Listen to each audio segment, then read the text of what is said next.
లలితా సహస్రనామ పారాయణం శ్రీమాత అనే మధురమైన నామంతో ప్రారంభమవుతుంది. భక్తి మార్గంలో ఈ నామానికి అత్యంత ప్రాముఖ్యత ఉంది. భక్తుడికి, అమ్మవారికి మధ్య ఉన్న సంబంధం కేవలం దైవానికి, సేవకుడికి మధ్య ఉన్నది కాదు. అది ఒక తల్లికి, బిడ్డకు మధ్య ఉన్న అనుబంధం. మాత అంటే తల్లి.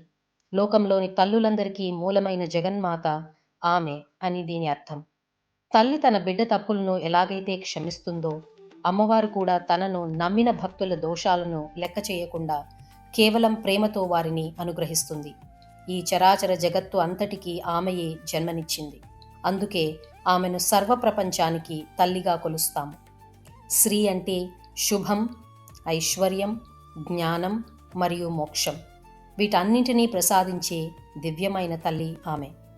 ఆధ్యాత్మిక అంతరార్థానికి వస్తే, రక్షణ అనే అంశాన్ని తీసుకుంటే, ఒక బిడ్డకు తల్లి ఎలాగైతే కవచంలా ఉంటుందో, ఈ సంసార సాగరంలోని కష్టాల నుండి అమ్మవారు భక్తులను అలా కాపాడుతుంది.